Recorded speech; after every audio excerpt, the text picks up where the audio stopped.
Okay, good morning everyone and welcome to the Last Trumpet Teaching Ministry Bible School. This morning we are looking at lecture number 4 on studies in the Atonement. And particularly this morning we are going to stop a little bit at the attributes of God. Now why on earth would you start with the attributes of God before you even go into the texts used for the Atonement? Well, simply because this forms the basis of how people will understand the atonement. And what I'm going to do for you this morning is to show you how specifically the Greco-Roman influence and philosophy created a static concept of God, and out of that developed the what we know today in the modern Western world as the atonement theories that is simply based on that particular understanding of God formed way back, starting with Augustine. So it's very important that we understand God correctly so that we can come to the correct conclusions regarding his salvific work. And to do that, as I said, we're going to deconstruct a little bit what people think and understand and where does it come from. And so I want to just remind you this morning again of the following truths when we do study atonement. We can't study atonement as merely just the death of Christ. It has to be considered in the broader scope of things. Atonement entails the totality of creation and redemption. In other words, it was not just about saving man from hell or death. It's about total restoration of everything that became subject to decay. The totality of the person in the work of Christ. The totality of the person of the triune God, Father, Son, and Spirit, all involved in salvation. The totality of the history of Jesus Christ. In other words, I can't just look at his death. I've got to look at his birth, his life, his ministry, his deeds, his words, and not just the death, but the death and the resurrection and the ascension. So we look at the whole picture before we come to a understanding or conclusion about what atonement really is. The totality of many biblical and theological motives. The totality of participation is the divine participation of the Son in humanity and the human participation of believers in the Son. In other words, he became a man, he participated in our nature, and what does he impart to us? And how do we participate in that? And lastly, the totality of its provision for the reconciliation and redemption of all humanity and all creation. In other words, folks, when we study atonement, we have to consider a very broad spectrum of topics in the scriptures. We can't just hone in on just the death of Christ and think now we have come to a correct understanding. And as I said, in the light of this definition of how we're going to study atonement, we have to look at the attributes of God. Now, I've always taught the church that your theology must determine your doctrine. And what do I mean by that? Theology proper really is the study of God. A correct understanding of God must determine your doctrine. Your doctrine mustn't determine your theology. Okay? And so we see that your theology or your understanding of God in this definition is critical. And if that's so critical, we've got to understand how that people get to their understandings of God. And so I want to make the following clear. The misunderstanding of the attributes of God can profoundly shape and distort the interpretation of atonement, potentially leading to doctrines that are biblically incorrect and unreconcilable with the revelation of God through Christ. Now, what do I mean by that? I simply mean by that I cannot have Christ express a life, words, and a ministry contrary to what happened at the cross. If we say that he's the sole expression of the glory of God, when I've seen him, I've seen the Father, there's got to be a continuity in the motive and the actions. I can't separate what he said and did from what happened at the cross.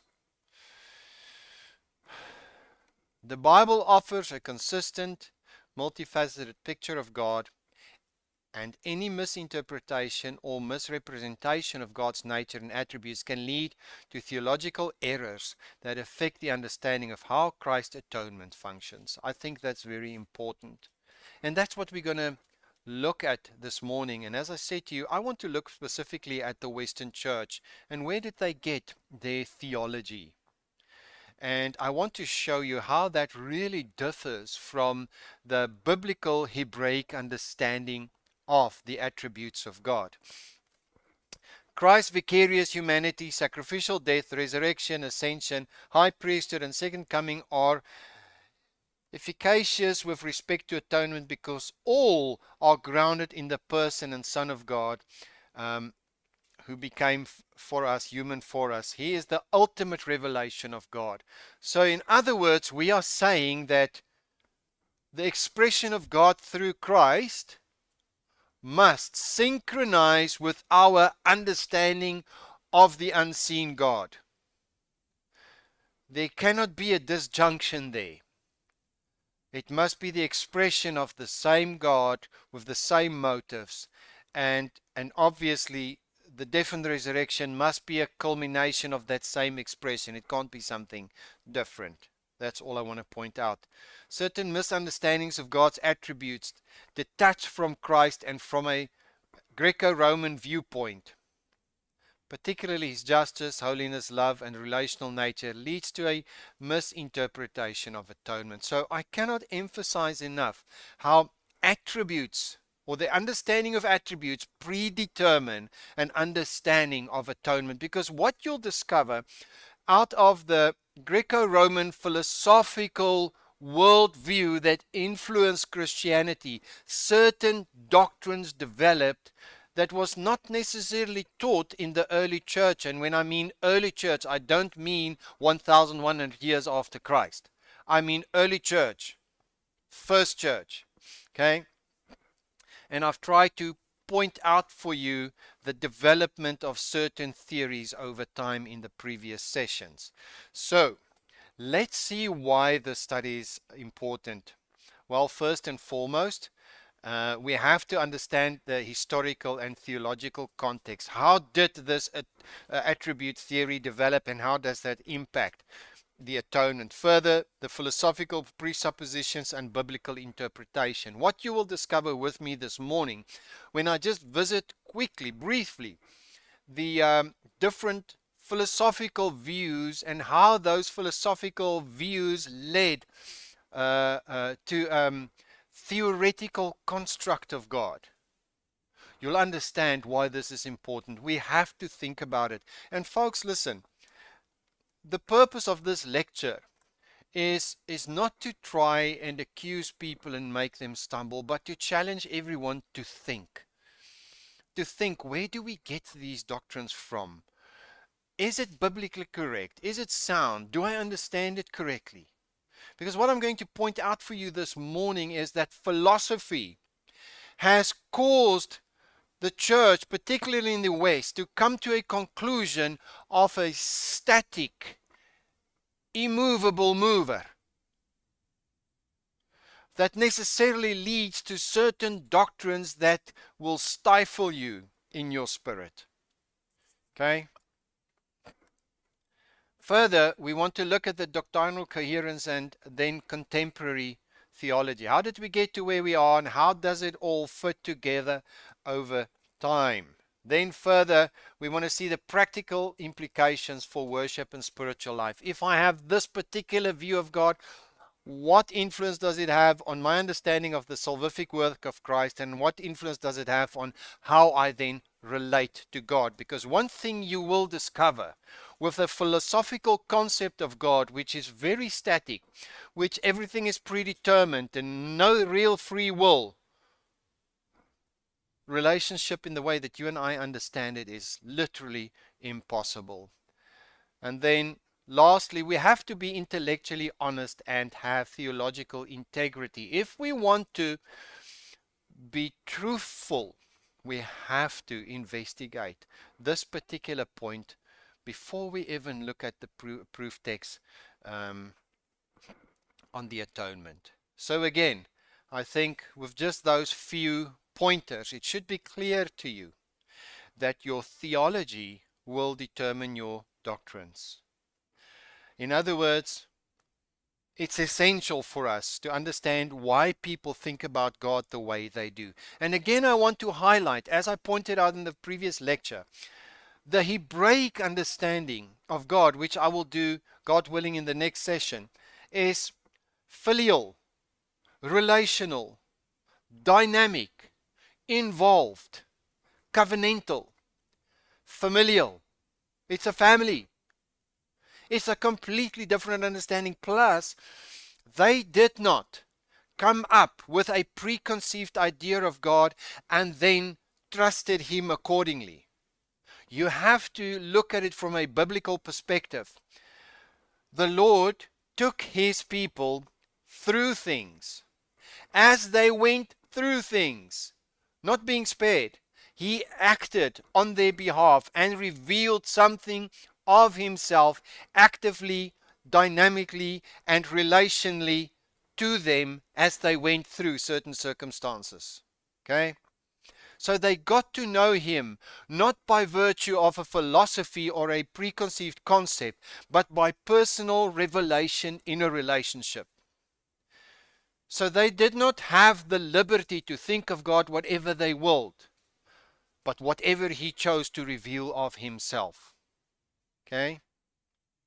Whereas in the West, people came up with ideas of God which is almost a construct of what they think would be perfect, of what a God would look like. And we're going to have a look at that this morning.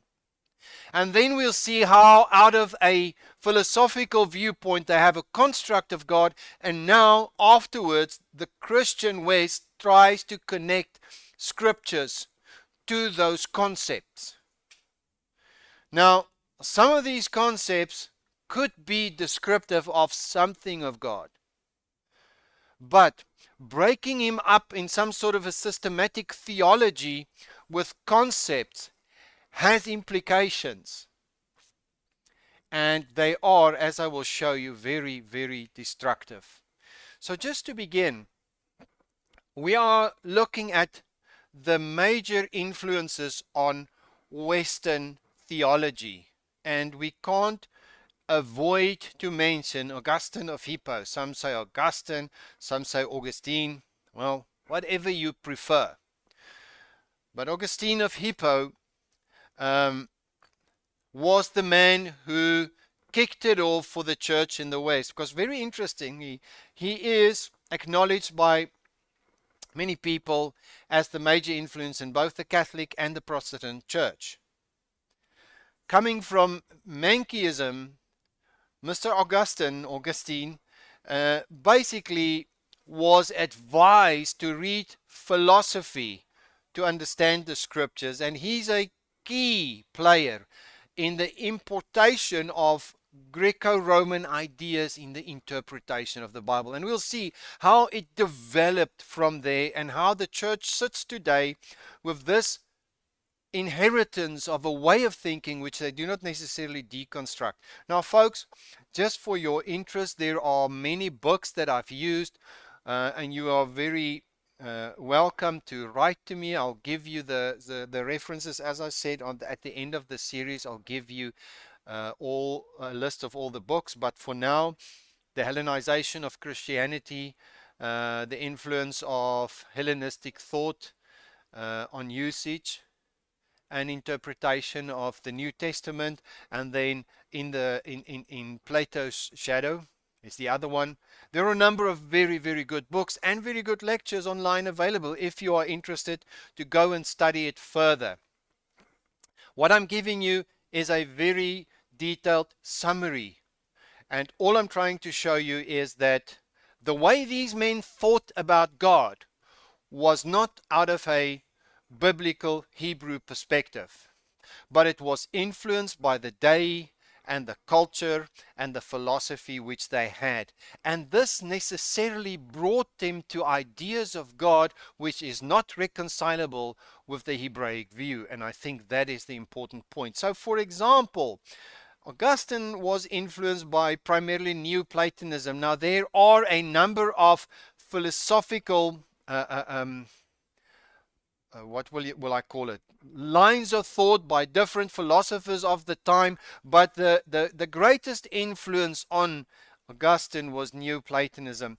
And so we get to concepts called divine simplicity, immutability, and eternity. Now, all these things sound good, but what you see is how those became the seeds of a bigger construct of God, that we end up in the end of the day with a God that is perfect, unchanging, impossible, unmovable, cannot experience anything, change his mind, because if he does, he's going to be less than perfect, and therefore everything has to be cast in stone. See, the God of philosophy is the God of human construct.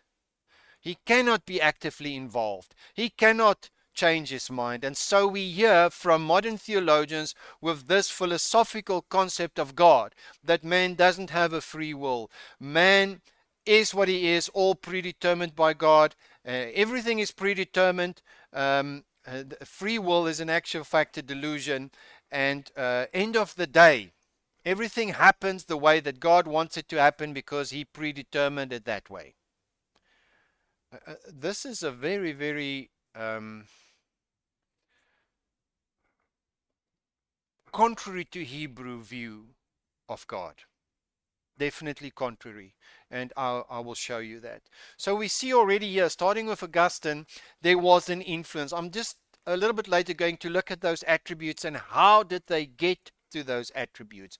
Then under Augustine also we have the concept of omnipotence and omniscience. So why this is important: Augustine said God has absolute power over creation, and it came from Stoic influences, of course. And then omniscience, reflecting Platonic thought. Augustine argued that God possesses perfect knowledge of all things, seeing past, present, and future in a single eternal now. And that now it sounds all good until you dig deeper.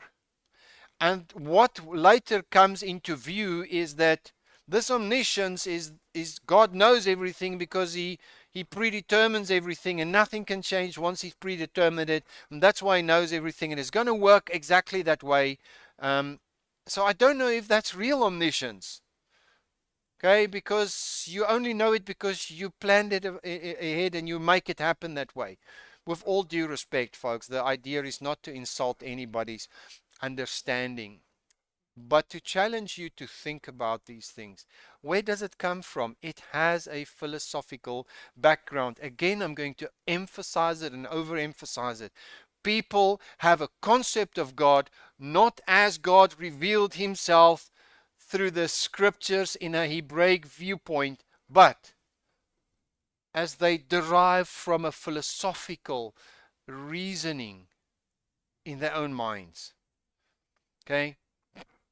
Then comes Calvin. Now, he obviously, it's very important to understand, Calvin picked up from Augustine. He actually quoted Augustine more than 400 times. It should be a clear indicator to you that his influence was in the majority from Augustine. And so we can draw a direct line from the one man to the other. We connect the one man clearly with philosophy, and then we get Mr. Calvin. And something that very few people understand is that Calvin had a particular view, and we're talking about atonement. Calvin and Luther were trained in law.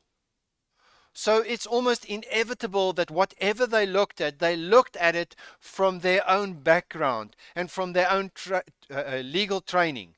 And they came to some conclusions. Whether that be biblical, we stand to prove. But all I want to prove up until this point is that they had concepts of God which they inherited.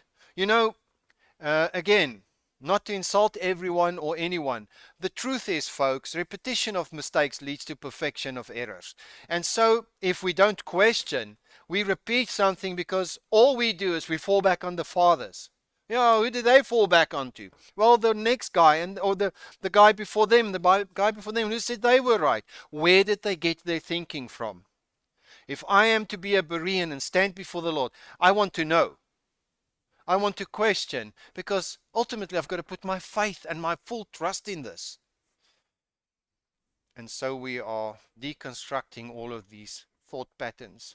So Calvin was heavily influenced by Augustine and Stoic philosophy. That is an historical fact. Particularly the views of divine order and rational governance. Okay, so here we get now this absolute sovereignty. Calvin starts to develop this idea which he got from Augustine. Calvin emphasized God's meticulous providence and predestination. See, now we come into an area of thinking that developed from Calvin's concept of God that says, look, God's responsible for everything. Everything you see, good, bad, everything, God's in control. And God wills some to be saved, God wills some to be lost. Somehow God is glorified in all of that. Okay? Because what you already see here is a static predeterminism. Nothing can be active and dynamic. Nothing can change, because their argument is God is immutable. He doesn't change. He is impossible. Nothing can move him. And that's the prerequisite for him to be God and to be perfect in all his attributes. So in order for that logic to make sense, they have to now come to certain conclusions underneath that understanding, which is the only way that it can work is predestination of everything. Okay? So omnipotence and omniscience, building on Augustine's framework, Calvin asserted God all-encompassing power and knowledge, emphasizing God's exhaustive foreordination. Can you see where it leads to all the time? Where does he get this? I want to submit to you that this way of thinking about God has its origin not in the Hebrew scriptures. It has its origin in the philosophies of men. It's a well-known fact. You know what I did? When I studied this particular topic about the Greco-Roman influence on Christian thought, I came across a number of lecturers, philosophers who do not believe in Christ, who actually calls Christianity a Greek philosophical construct. Why on earth would philosophers from the outside, without any knowledge of this, come to the conclusion that the way that the Western Church preaches Christianity is Greek philosophy? You know why? Simply because they're right. It's their field of speciality. They look at the philosophies of Plato, Neoplatonicism, Stoicism, and so forth, and they look at what people preach as God, and they say, well, this is nothing but.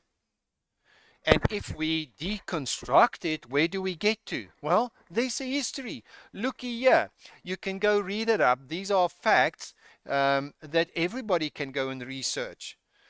And we see how one man started with that interpretation. He filters the Bible through human philosophy and how it then develops from there.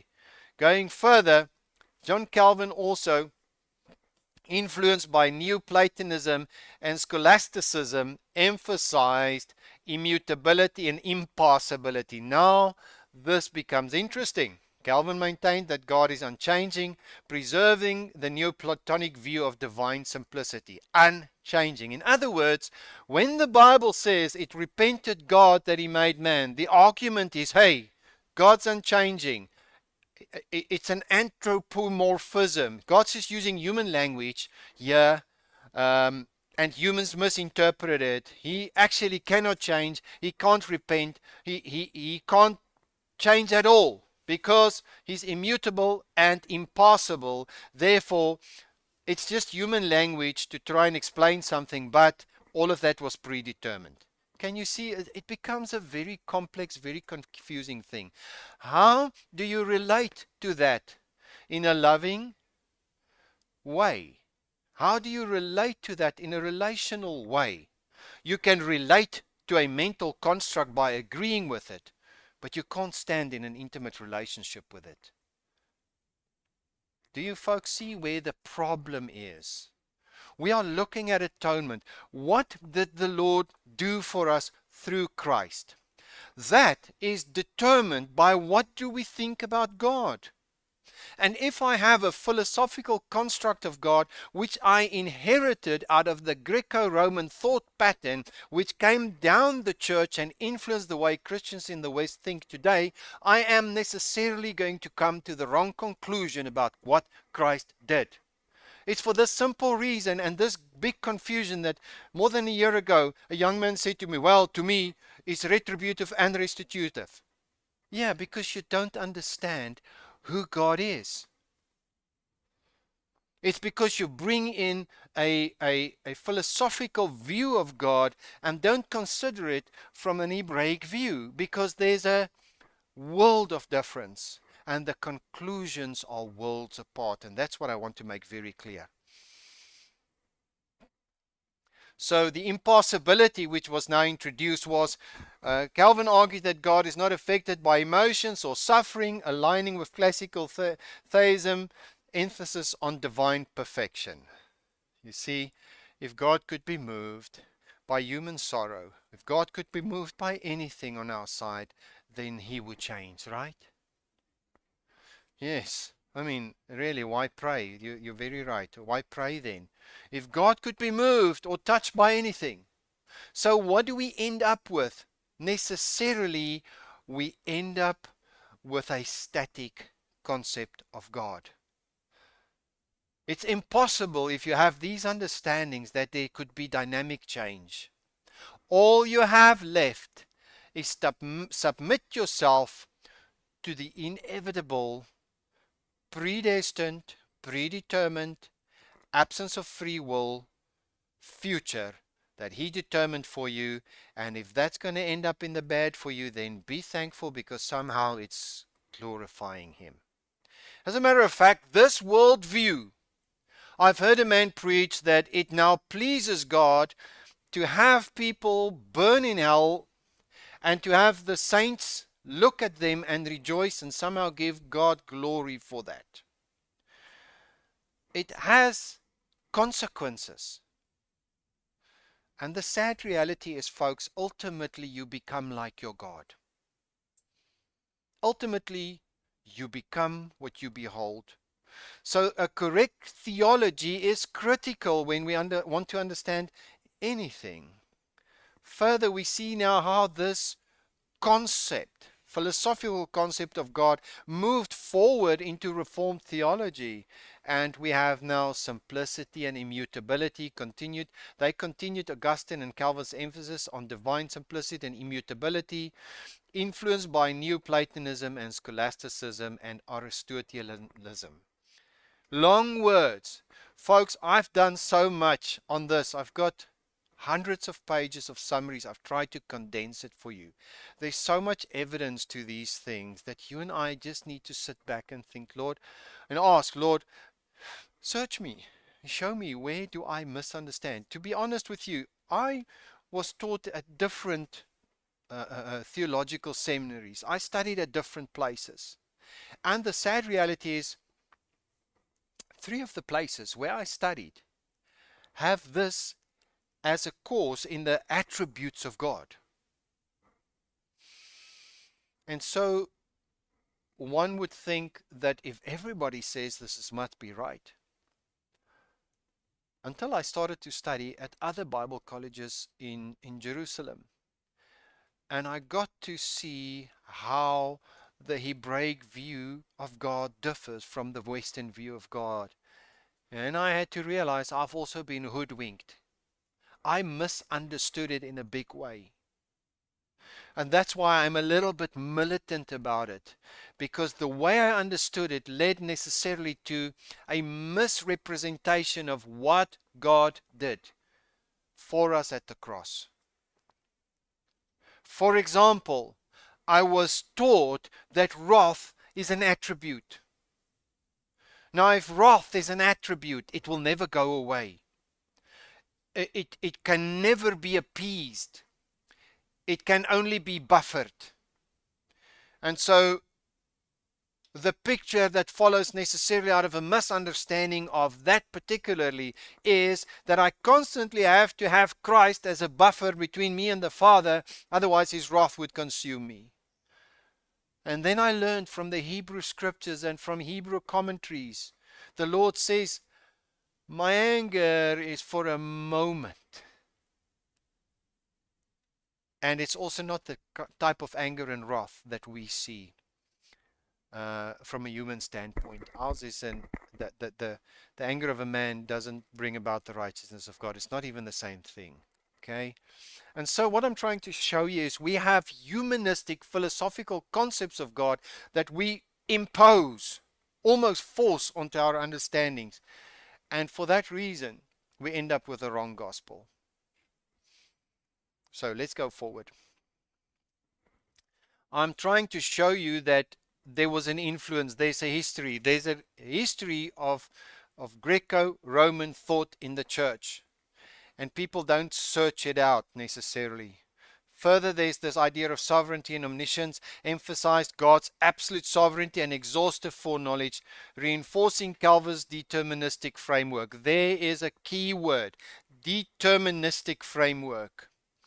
Folks, if the Lord sends his Son into this world to reconcile us back to his family, to stand as sons and daughters of God in a living relationship, it implies active, dynamic, relational, covenantal involvement.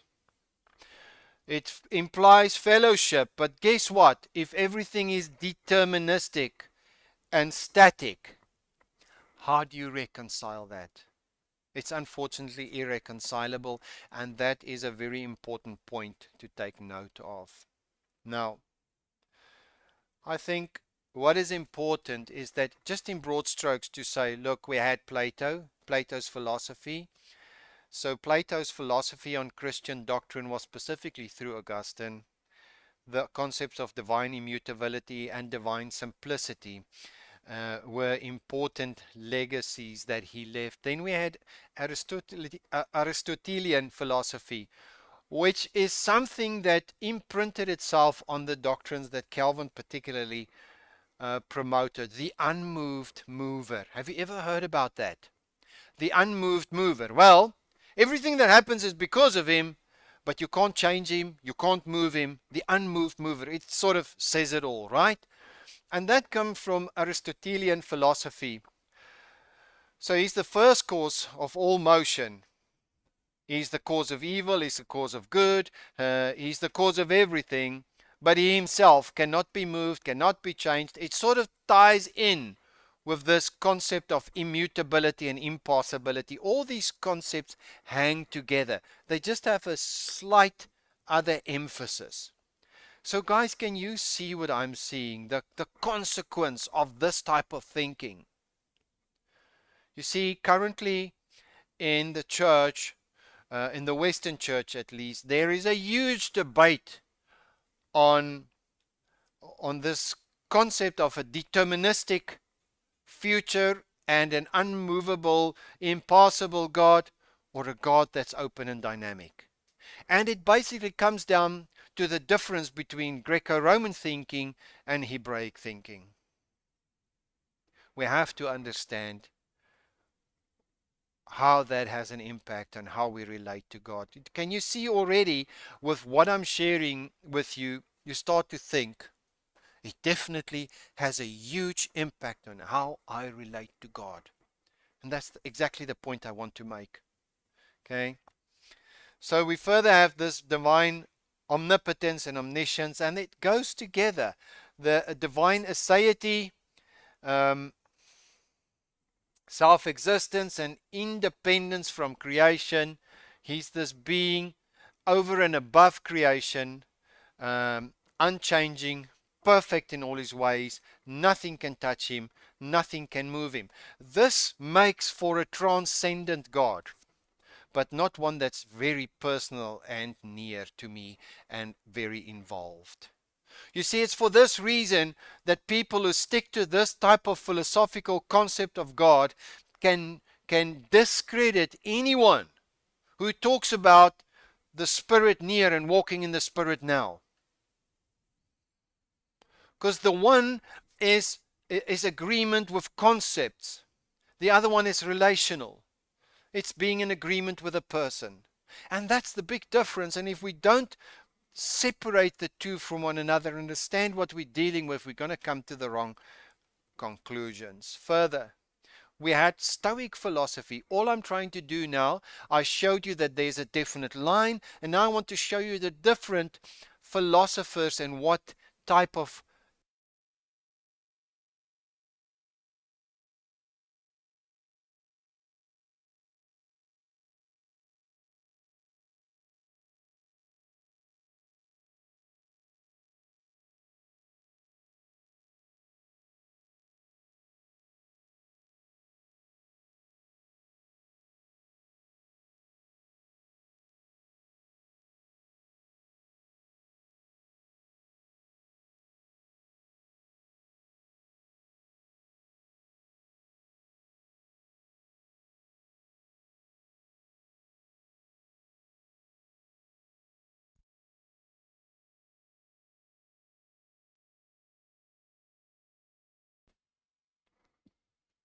Are we back? Sorry about that, folks. We live in South Africa, and the government decided to punish everybody and cut their power. Load sharing. So anyway, let's go forward. What we are saying is that there's a definite line, and we are saying there are different philosophical viewpoints that had an influence on this understanding of God. Kyk net daar asseblief, man.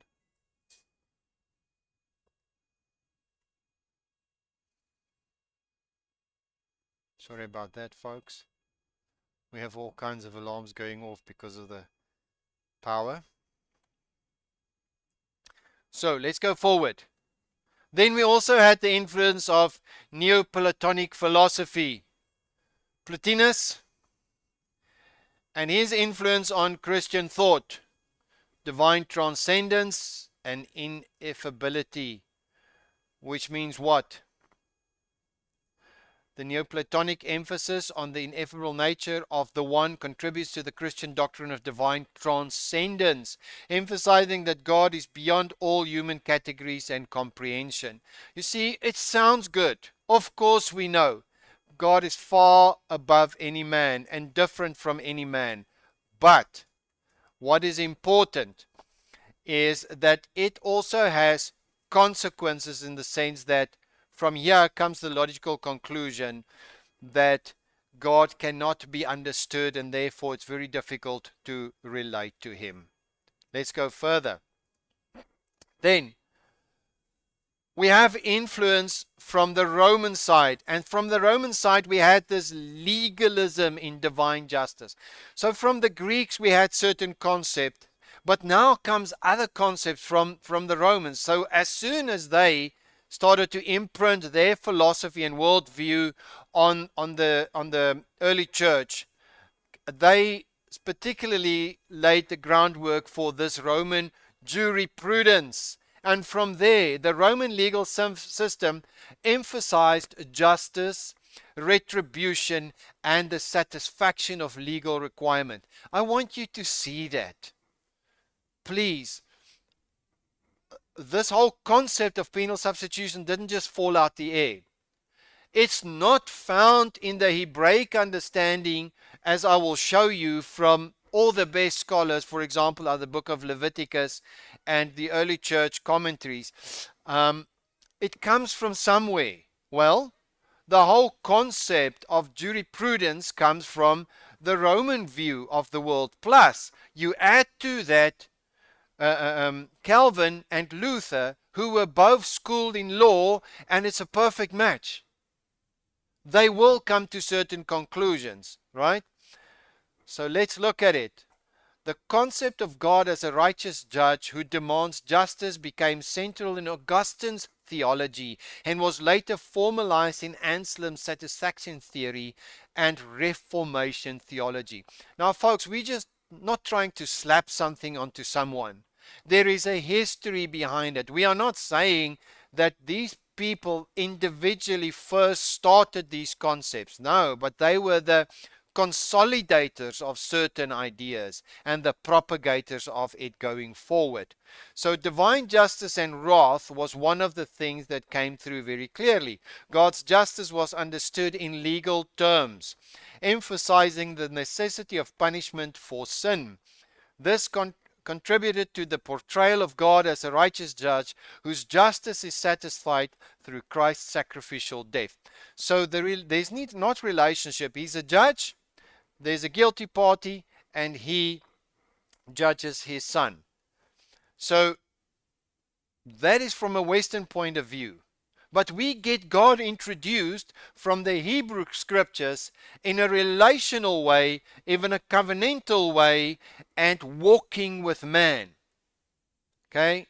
And we get God introduced through the Hebrew scriptures as the God of Abraham, Isaac, and Jacob, the God of covenant, the God of the relationship, the God who takes the initiative to reconcile man back in relationship. We get the idea from a Hebrew interpretation that he is restoring us back to sonship. It's a filial relationship.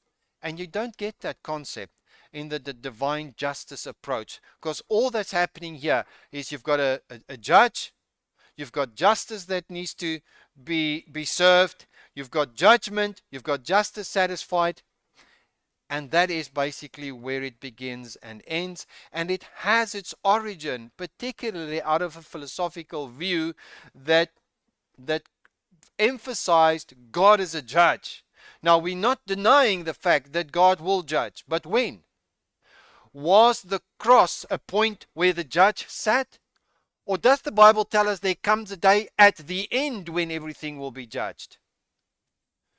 You see, that's what we're going to investigate. Now, let's just look at it. All of this now had an influence on how we think. Folks, not one of these words you'll find in the Bible. Not one of them. And they are obviously philosophical constructs. They're words that put a concept for us together and to help us in a systematic way to understand. But is God relational and reveals himself, or is he theoretical and philosophical? I think it's very clear out of the book of Corinthians that he said, where are your philosophers? Man cannot know God through its philosophies. God has to reveal himself to man through Jesus Christ. And that's the problem we sit with. We have people who work with philosophy, thinking that they can construct an accurate understanding of God. And they discounted the fact that God is revealing himself and ultimately revealing himself through his Son. And the revelation of God through his Son cannot be contrary to human philosophy. Human philosophy must tie in with the revelation of who God is through Jesus Christ. And that's where we sit with a conflict. Okay? So this Greek-Roman philosophical thought pattern had an influence on Christian theology in the sense of omnipotence and omniscience, and it was derived from Greek concept. Okay? Transcendence and immanence influenced by New Platonism. Immutability and eternity adopted from Platonic and Aristotelian views. Providence and sovereignty was a Stoic idea. Unity and simplicity, New Platonic. What am I trying to show you? These things did not come from the Bible. They came from the thoughts of men. And further to that, what does it mean now? Transcendence means God as above and beyond creation. But the Bible teaches us God is actively involved. Yes, he's above. He's not part of creation. He rules over it, and yet he is near us. Then We have the immanence idea, God present within the cosmos, which came from Stoicism later. Now we have omnipotence and omniscience, all powerful and all knowing. And here we have this idea of the unmoved mover. And I need to bring it in for you again. What does that mean? Do we believe that God is all powerful? Of course we do. But you know what? Semantics can make you stumble. Because what we sometimes understand about it and what is meant is definitely not the same. Because in the mind of many who are now overeducated in these philosophical ways of thinking, it simply means that he controls everything, nothing can change, everything is predetermined, and he will make it happen according to a predetermined plan, and it's static and cast in stone. That's what it means. Same with immutability and eternity. He's unchanging and eternally the same, so nothing can move him. He cannot be moved by man's tears, by man's pleadings, by anything, really. Unity and simplicity means absolute unity and simplicity. Providence and justice mean governs the cosmos with reason, order, and moral justice. Moral perfection and goodness, the source of all goodness and moral order. We don't have a problem with that, but when you mix them all together, you come to a conclusion that is very, very different from what we understand from the Hebrew. So, what am I showing you? Greek philosophy shifted from anthropomorphic, meaning something humans can relate to, God, to abstract, transcendent principles profoundly influencing the attributes of God in a monotheistic tradition. Let me say it again. Greek philosophy shifted from the anthropomorphic gods. In other words, it says gods, but it's literally our understanding of a God that we can relate with as human beings. It shifted from there to someone abstract and transcended, more a principle than a person. Okay? Profoundly influencing the attributes of God. Folks, we have to acknowledge this. There's something wrong with the way we think about God, and as a consequence, the way we think we should relate to Him. Haven't we seen this in the past? You become like your God. People who have this type of thinking about God are harsh, without compassion, self-righteous. They've made it because they agree with a certain concept, but there's absence of the spirit of life. And I'm not trying to bash everybody who has that particular view of God. Definitely not. I'm just saying, those who are really staunch in it, they have that type of a problem. Roman culture added a sense of divine authority, justice, and political order, reinforcing divine sovereignty and law. We have to think about it. Yes, that's where this whole legalistic thing came in. These cultural and philosophical influence laid the groundwork for later theological development in Christianity and Western philosophy, showing how divine attributes are understood today. That's the point. What are we looking at?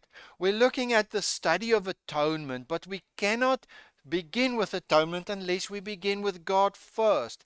Our theology proper, or our study and understanding of God, will determine what we understand of what God did for us.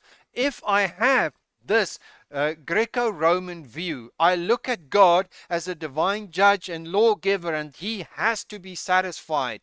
Justice has to be served. Otherwise, the whole cosmos is going to be in disarray, and it cannot be because He's a divine judge. Okay? And as a consequence, the whole work of the cross becomes a scene of a judge and a judgment and a condemnation unto death. Do you see that it necessarily follows out of your concept of God? The question is that correct? We are definitely going to dig in next week into the Hebraic view of God and see how vastly it differs from this idea. It makes much more sense, personally, to me. Makes much more sense. Now, what I did for you in the notes, and that's just for your information to read. I'm not necessarily going to go through it. I just want to point you to it. We're going to look at all these attributes that I just dealt with now, what it means, omnipotence. I'm going to give you the definition of it, then who came up with it, and what it means to the church. That's basically now a summary of everything I said to you up until now. And I want to ask you to please make the effort to go and read up on it. Okay? It should be clear. The point that I'm trying to make with these slides is I have the evidence that this I can't call, yeah, I struggle to say the church fathers, but the fathers of this particular movement, starting with Augustine, okay, were most definitely influenced by philosophies of the time, culture of the time, um, and that changed how they present God to us, and that changed how we think about what God had to do for us. I pray to God I make the case, and the whole purpose of this session is not to condemn anybody who thinks this way, but to challenge you to ask yourself whether you're actually thinking the right way. Test yourself to see if you're actually in the faith. Nothing wrong with that. So anyway, these are the points I'm trying to make. Where does it come from? Who was the philosopher? What did they say? And how did it influence the church? So these are the attributes and providence. And now I want to go to the next session or section of it. Augustine's impact on Christian doctrine. Because that's what I'm trying to prove. So the attributes involved simplicity and unity. And what was the impact? Augustine used Neoplatonic simplicity to argue that God's essence and attributes are identical. His psychological analogy, mind, knowledge, and love, illustrates the triune nature without dividing God's essence. So all of this has an impact, and I'll explain to you just now. What is the point? I know it's a lot of information today, guys, but what is the point? Influence. Influence and ways of thinking. Okay? It wasn't necessarily original thoughts in his books. They have a history. Okay? Now we get to original sin and the human nature. Okay? Augustine argued that God's omniscience included foreknowledge of humanity's fall but did not cause it, preserving divine goodness. Emphasized God's sovereignty and omnipotence in human salvation, introducing the idea of irresistible grace. Now listen. What happened because of Augustine and the philosophical influence on his way of thinking was he established the doctrine of original sin, influencing Western Christianity. Now, why is that important when it comes to the study of atonement?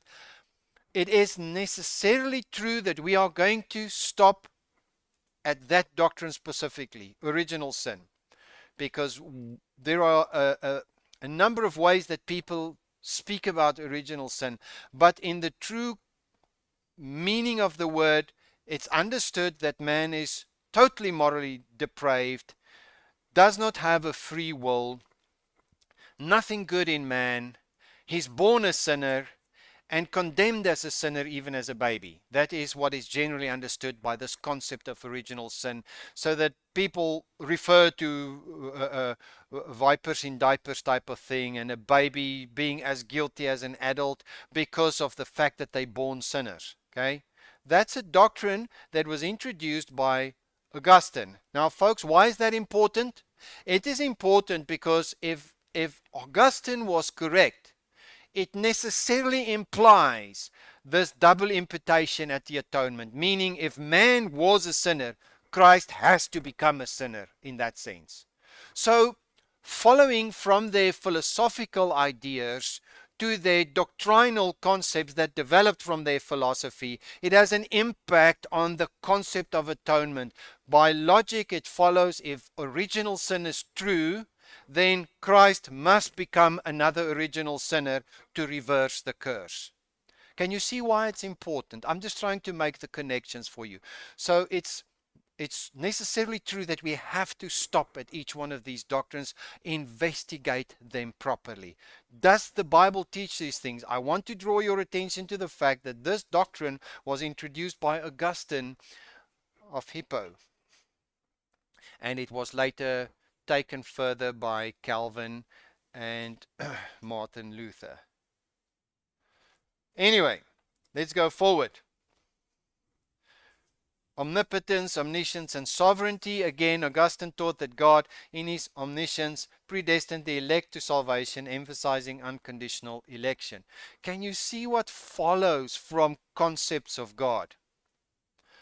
It follows logically that if you make God static, if you place him in a certain position philosophically, you have to reason according to that same line of logic, in inverted commas, and then it's inevitable that you have to now come to certain conclusions. Again, it proves the point.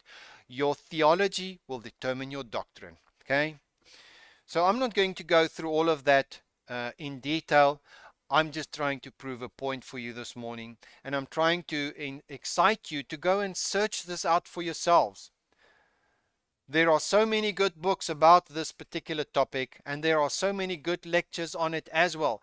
And there are so many lecturers, as I said to you, who will tell you on the internet, no way, Christianity is a Greek philosophical construct, because it is so clearly saturated in the Western Church with Greek and Greco-Roman philosophy that even a man in the world with a philosophical training can see that a mile away. Anyway.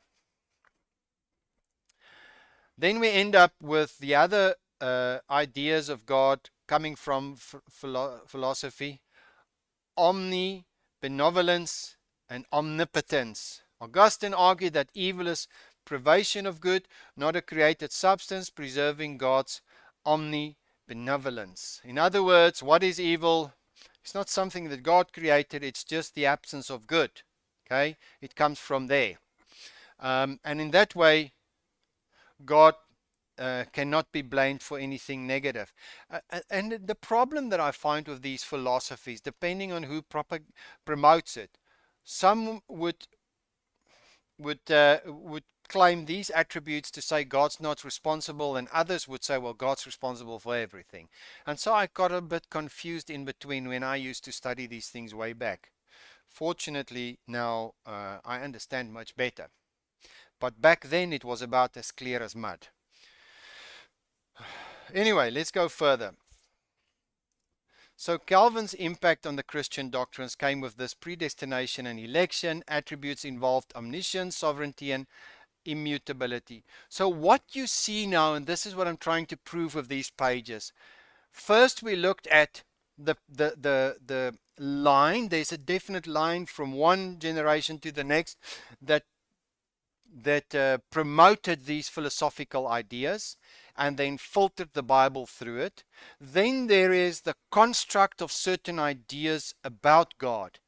And now what we are showing you is the danger is in the mix. Now they take these things and they put them together and they come to logical conclusions that leads to particular doctrines that has paralyzed many to say, you know what? Whatever will be, will be. You know, no matter what I do, no matter whether I cry out to God, if I'm not predestined, nothing's going to happen. You know, and if he wants to save me, he'll save me. And guess what? Once he saved me, I can do what I want because I'm saved now.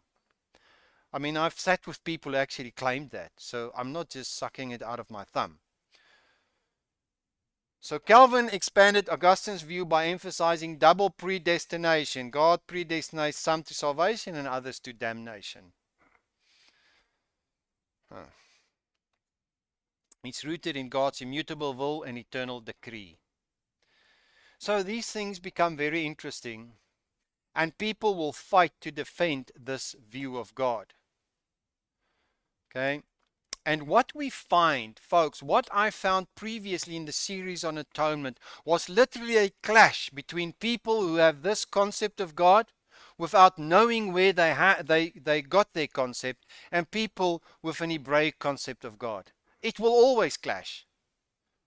It will always clash because the one is based on a philosophy.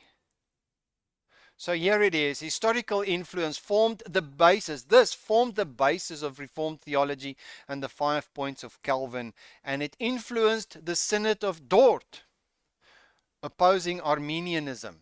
And still today, people will say, you're an Arminianist. Well, I don't know Arminian, or I never met him. And I mean, I got nothing to do with him. I just read the Bible. Okay? People want to always polarize an argument. But the point is, this philosophical way of thinking influenced the Western church, and they're not thinking about it. Because here's the interesting thing that you will find in the church. You have the reformers, you have the Puritans. They all carry within them the same idea of God and of atonement. Out of those movements came other revivals, if you will, in inverted commas. They added new dimensions to their faith, but they didn't change core doctrines, so that you sit literally with a tree of movements today who still holds to the same core doctrine, which they never question. Okay? And that is particularly the church in the West. So anyway, going further, we now look at the different concepts mixed together. So you mix sovereignty and providence together, you get the following impact that it has on the church. It's all that I'm trying to show you. It influenced the Puritan ethics and political thought. So now what we have is, especially in the US, you see that in the Bible Belt, you have this concept of God, and you have this enforcement of law, and you have a very legalistic society, and you have certain convictions that it must be forced in a certain way, in government, in politics, in every way. And it sort of lost its kingdom view and perspective and purpose. Anyway, now, one of the things that we now want to get to is, so the question is almost, so what? Well, how does that influence atonement? The attributes which is justice, wrath, omnibenevolence, and immutability, now mixed together, had an impact on atonement. Calvin emphasized penal substitutionary atonement, where Christ satisfies divine justice, rooted in God's immutability and justice, ensuring consistency between divine law and grace. I'm going to deal with how they explain atonement and how justice had to be satisfied, how grace could be given, and how that was all done in Christ. And literally what it comes down to is, if you will, a transaction between father and son, where the son had to appease the father's wrath and satisfy justice. And it's all based on a very particular view of God that has a history. Anyway, we're going to give a lot of criticism to that particular view. Now,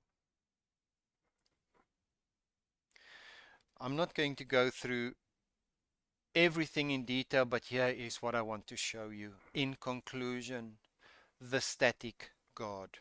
The static God. That is the main problem I personally have with this way of trying to explain God. Number one, I don't think it's biblically correct to use philosophy to try and explain God. It's biblically correct to go to the text, the context, the historical background, and the interpretation of the people to whom it was written to, in that cultural context. We'll see there's a vast difference between Middle Eastern and Western worldview and how they understand. We, individualistic, legalistic, and a very specific framework, struggle to understand a culture that is bound together in a family and relational way, in such a manner that it's got a group identity instead of an individualistic identity. And we struggle. For us, right and wrong is important. For them, it's the honor or shame. And we don't understand how these things could be brought together. And that's what we're going to look at going further. So we end up with a static God. In other words, the ontology or the nature of God is impersonal and an abstract principle. That's what we sit with. In other words, Greek philosophy, especially Platonism and Aristotelianism, leaves us with a God that's seen as impersonal, perfect, and immutable. Folks, I struggled with this years and years ago. About 20 years ago when I studied these attributes, I had such a wrestling because it placed a damper on me. I couldn't believe that this God cannot be moved. He's so static. He's not even involved. I just have to agree with a principle or a construct. Plato's form of the good, an abstract, impersonal reality governing order. Okay, now further, in this nature of God, we came up with the immutable and apathetic God, meaning God is changeless without emotions to maintain perfection. Because if he feels anything, he's going to change and then he's not perfect anymore. Anything less than that and he's less than God. Anything more than God implies that he previously wasn't perfect. So it has to be static. Okay? So he's unmovable without emotions, okay? And then the transcendence emphasized God is wholly other, transcending the physical world and not immanently involved. Wow. Okay, that is what we are left with in terms of the ontology. Then epistemology, or the knowledge of God. It's rational, philosophical knowledge. That's in summary, guys. Knowledge of God is attained through reason, logic, and metaphysical contemplation. The mind of the flesh and reason, basically. And the Lord said, since you could not know him through your philosophies, okay? But the philosophical approach to God leaves us with an epistemology that necessarily means that I can know God through reason, logic, and metaphysical contemplation. It's no wonder that the church is filled with informed sinners. Because all they have to do is to agree with the concept and to agree with the transaction, but it doesn't transform them. Further, we are left with abstract and speculative thought. The emphasis is on an abstract metaphysics and rational speculation rather than relational or historical knowledge. We are going to look at the Hebrew approach next week, and it's so exciting for me. I'm just dragging through this side of the presentation. But when we get to the Hebraic view, I get really excited. Right now, I'm explaining to you what I personally got stuck with. My knowledge of God, my understanding of how he relates to the world, the cosmology, or how he relates to the world. He's the unmoved mover or the abstract cause. Everything that happens, God willed it. God killed this, God killed that, God caused that, God caused everything. He's the abstract mover. Okay? God is the first cause of necessary being, but remains detached and uninvolved in the world's affairs. That's what we're left with. Now, folks, I don't care how you argue about it. If you believe certain things that comes from the philosophy about God, from the Greco-Roman understanding, you're going to end up here. Further, the emanation and hierarchical order. What does that mean? Well, the world emanates from the one in a hierarchical order of being, diminishing in perfection. God is the source, but not directly involved in the material world. The further you go from him, the more or the less you see things that look like God. Static and eternal order. The emphasis on a static, eternal, cosmic order governed by reason or logos. That comes from Stoicism. In other words, it is what it is. It's going to happen the way it's going to happen. It all hangs together. How does God relate basically here? Well, in an impersonal, predeterministic way. That's how he relates. How must you relate to him then in that viewpoint? You just give over, man. And just be content with whatever you go through. That's the viewpoint here. And if you suffer in the process, then be happy. Okay? Now, I want to show you the key differences. The one is personal, the other one is impersonal. Hebrew thought views God as a personal relational being, while Greek philosophy emphasizes an impersonal abstract principle. Dynamic history versus static order. Hebrew understanding emphasizes God's dynamic involvement in history, while Greek thought emphasizes an unchanging eternal cosmic order. Holistic knowing versus rational contemplation. Hebrew epistemology involves experiential and relational knowing, while Greek thought relies on rational and speculative knowledge. Moral reality versus abstract ideal. Hebrew ethics are relational and covenantal, while Greek ethics are based on abstract ideals and rational virtues.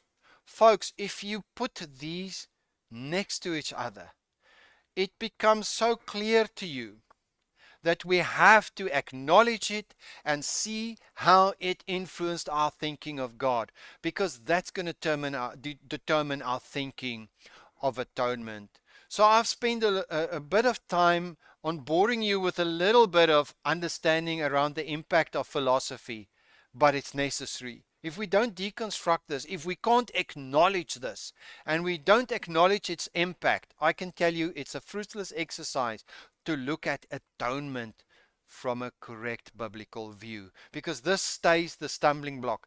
You see, the people in Western churches that I've engaged with think they must defend these Greco-Roman philosophical ideas of God. They think if you touch it, you're actually touching the God of the Bible. But what you're touching is a philosophical idea of God, which is not the revelation through the Bible to his people in covenant, nor is it the revelation of God through his Son, Jesus Christ. We are going to end up with Christ, and then we're going to look at what Christ revealed of the Father, and then we're going to reconcile that with what Christ did for us at the cross. And God willing, we'll come to the absolute biblical conclusion of what the atonement is really about. I thank you for your time. God bless you. Amen.